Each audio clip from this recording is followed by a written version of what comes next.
cela procède toujours de la démarche pédagogique du parti. Parce que le bureau politique pouvait prendre des décisions.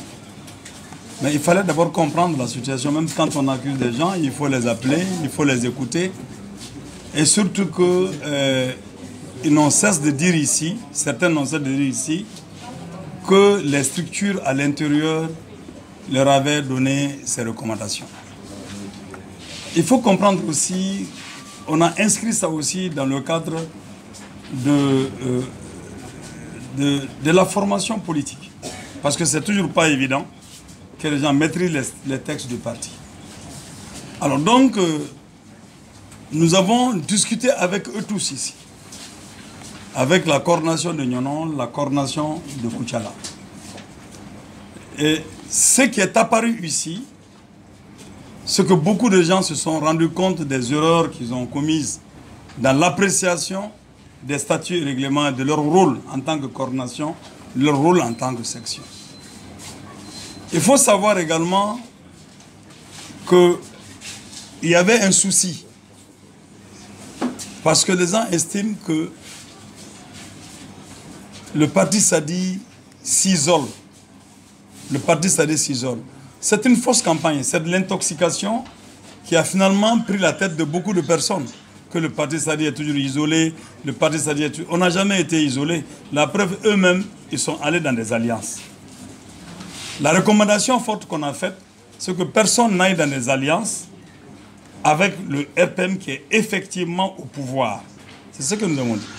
Avec le RPM qui est effectivement au pouvoir. Ça aussi, pourquoi nous avons dit ça? Pourquoi nous n'avons pas dit poser le problème des alliances sur le plan idéologique? C'est parce que également, c'est le niveau de compréhension. Le parti a projeté de faire des séminaires, on a déjà fait des rencontres, mais on a projeté de faire des séminaires. C'était avant les élections pour clarifier les questions d'alliance qui doivent se faire à notre niveau par sur la base des affinités idéologiques et politiques. Alors donc, en attendant cela, nous avons dit le RPM au pouvoir, tout sauf le RPM. Maintenant, s'il y a eu, pour le cas de Nyonon, s'il y a eu des accords entre les gens de Nyonon et ADP Maliba, nous sommes étrangers à ces accords-là qui devraient toucher au comportement des députés à l'Assemblée nationale. On est étranger à ça, le bureau politique n'est pas au courant.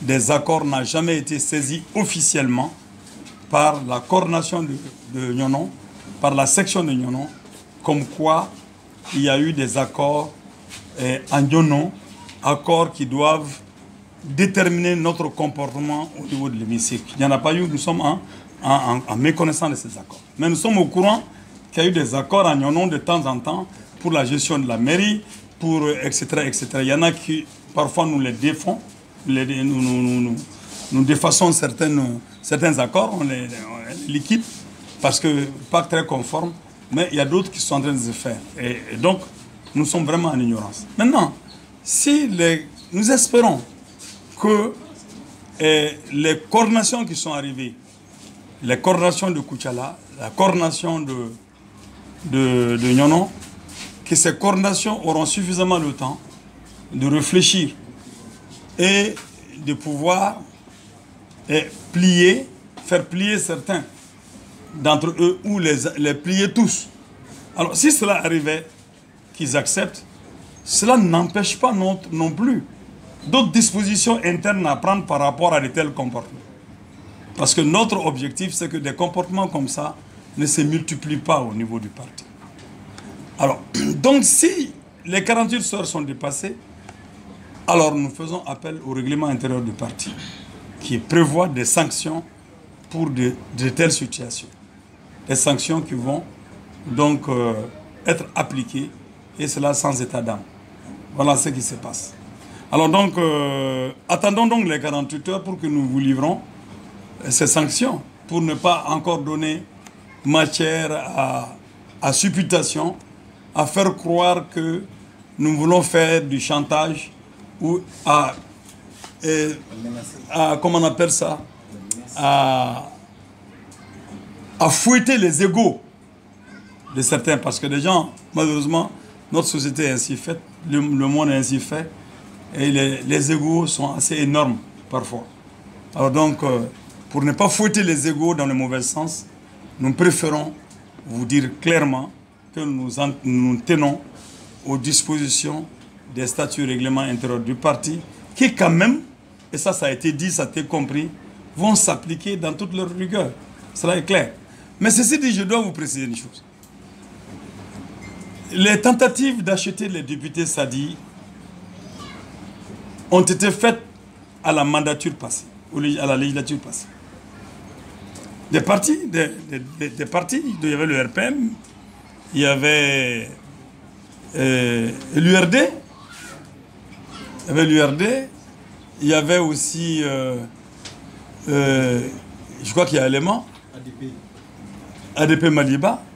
Il y a eu beaucoup de tentatives d'acheter les députés du parti. Les 5 députés du parti qui étaient à l'hémicycle ont tenu.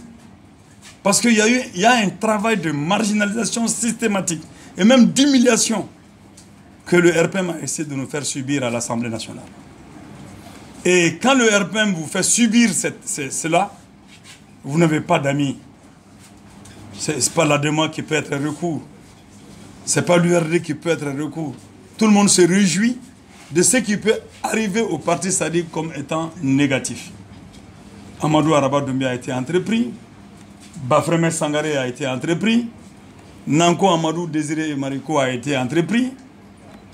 Et Suleiman Diarra di Yanki a été entrepris. Avec des rondelettes sommes extrêmement importantes à leur donner.